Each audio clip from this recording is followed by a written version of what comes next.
Hola, ¿estás listo? Ya estamos aquí.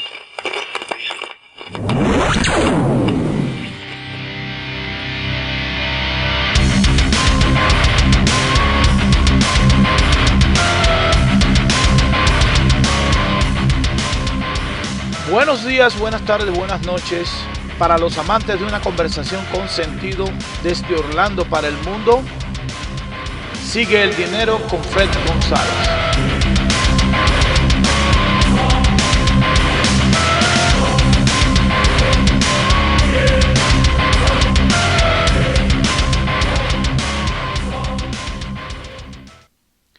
No hay posible corrección o ajustes en los mercados financieros globales y en la economía en general que no sea mal interpretado por todo tipo de analistas y expertos en estos temas. A su vez, compararlos con eventos pasados los cuales marcaron un antes y un después en el desarrollo del sistema financiero capitalista a nivel mundial.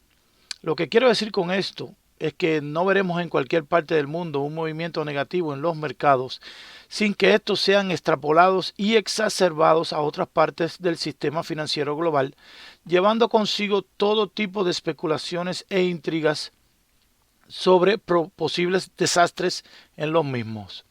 En el tema de hoy, la crisis del banco Deutsche, del el banco más grande de Alemania y uno de los líderes mundiales en cantidad de clientes, cantidad de cuentas de clientes y uno de los bancos con mayor presencia, con 85 oficinas representativas a nivel mundial, nos lleva a este mismo tema sobre las crisis y las posibles similitudes con crisis pasadas.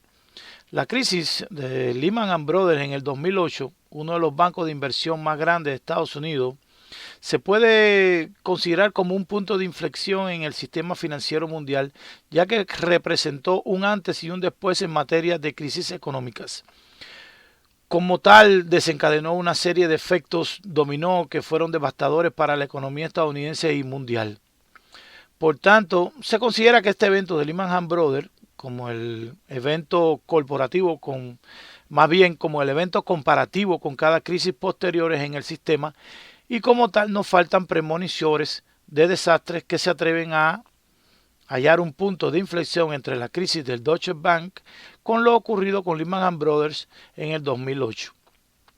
La mayor cantidad de analistas que se aventuran a comparar la crisis de Lehman Brothers con el Deutsche Bank lo hacen usando el análisis técnico como herramienta de análisis y como tal buscan similitudes en los movimientos que dibuja el gráfico en ambas ocasiones. Desde el punto de vista del análisis técnico hay varios aspectos a tomar en cuenta. Es fundamental para entender el punto, debemos conocer la parte del análisis estadístico, el cual es la base del análisis técnico, por lo que podemos tener varios dibujos similares en el gráfico, pero la información que da pie a dichos dibujos son totalmente opuestas, diversas y particulares. Cuando miramos un gráfico en el análisis técnico estamos viendo una combinación de puntos y cada uno de esos puntos tiene su correspondiente lugar en espacio y tiempo. El dibujo que vemos en los gráficos es una serie consecutiva de puntos, el cual dibuja el estado de la cotización en diferentes tiempos y espacios. Para entender un poco más el análisis estadístico debemos tener en cuenta cómo se crea.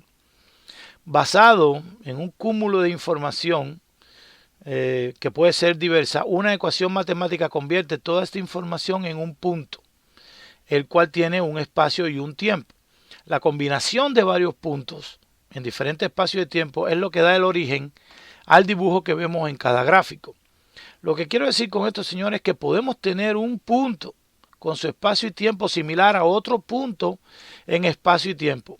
Y a su vez, estos dos puntos fueron creados por dos grupos de informaciones totalmente diferentes, dando pie a un mismo dibujo, pero con orígenes diferentes, por lo cual el análisis de los gráficos únicamente es incompleto y problemático. Hacer comparaciones usando el análisis técnico nos puede llevar a interpretar, o mejor dicho, malinterpretar situaciones diversas que a pesar de tener orígenes diversos, el dibujo en los gráficos son muy parecidos. Este caso que nos envuelve hoy, el de la crisis del Deutsche Bank de Alemania, es más de lo mismo, ya que el origen de esta posible crisis es totalmente diferente a los problemas que teníamos en el 2008 que motivaron la caída de Lehman Brothers en los Estados Unidos. Otro de los factores para entender o para poder dar luz a un entendimiento diferente sobre la crisis en el sistema bancario es la relación que existe entre las subidas o bajadas de tasas de interés del Banco Central en el movimiento de capitales a través de diferentes mercados. Los bancos son entidades que tienen una dualidad. Por un lado son corporaciones con capital propio, los cuales invierten para lograr beneficios, y esto lo hacen como cualquier corporación a nivel mundial. Pero los bancos, a su vez, por ser una institución receptora de depósitos de diferentes clientes, en cierto momento del ciclo económico se ven abarrotados de dichos depósitos. Es decir, que en ciertos momentos los bancos tienen un exceso de dinero o exceso de capital a través de depósitos de sus clientes. Es decir, los bancos en la mitad del ciclo económico poseen más dinero en depósitos que el propio capital del dicho banco. Para pagar los beneficios que prometen dichos depósitos, este dinero es invertido generando nuevos préstamos, lo cual es positivo para una economía diversa. Pero cuando llega la caída de las tasas de interés del Banco Central y los bancos no son capaces de pagar los beneficios que prometieron, estos mismos capitales en forma de depósitos emigran hacia otras formas de inversión más productivas, dejando el banco con más compromisos de lo que podían afrontar. Para un analista que conozca la relación financiera que provoca la emigración de capitales hacia otras áreas más rentables, no es difícil entender que con las tasas de interés que existe hoy en Europa y con las perspectivas de entrar en terreno negativo de dichas tasas, lo cual ya está propuesto por varios países y bancos centrales y locales de Europa, veremos algunas crisis en el sector financiero y especialmente en bancos de toda Europa. Tenemos el ejemplo del Banco Santander de España, el cual ha tenido una caída sustancial en los últimos meses, lo cual ha sido aprovechada por el banco para realizar expansiones de capitales. O en este caso como el Deutsche Bank, al cual le adjudican ciertos problemas de corrupción, conjuntamente con falta de reestructuración que han llevado al banco a desarrollar una negatividad generalizada en el mercado. Y como tal lo toman como referencia comparándolo con los problemas en el 2008, pregonando crisis sistémica en los próximos años. Las tasas de intereses bajas o negativas por parte del Banco Central Europeo crean una baja rentabilidad en los bancos, haciendo que los capitales de dichos bancos y la mayoría de los depósitos de los clientes emigren hacia otras formas de inversión más redituables, dejando a la institución una gran cantidad de problemas generados por los compromisos que adquirieron en los años anteriores. También analizando un poco más cómo trabaja el sistema bancario, podemos entender que el sistema financiero capitalista es un sistema apalancado como mínimo de 1 a 10. Esto quiere decir que por cada dólar de depósito que los bancos poseen, pueden crear 9 dólares extras por concepto de préstamo y apalancamiento. Pero en todo sistema, la avaricia existe y los directivos de dichas instituciones en ocasiones abusan del sistema, llevando a la institución a un apalancamiento mayor al que normalmente podrían resistir, haciendo muy difícil que la institución afronte dichos problemas en el futuro. La ambición por una ganancia a corto plazo hacen del apalancamiento una herramienta a utilizar a través de los derivados. Los derivados son productos financieros que en condiciones normales no son un problema, ya que normalmente un inversionista compra un derivado, o más bien cuando un inversionista compra un derivado es porque otro inversionista vendió ese derivado. Es decir, en este caso la ecuación sería igual a cero, ya que si un inversionista gana es porque el otro inversionista perdió. Y la institución solo ganaría 1% de tramitación.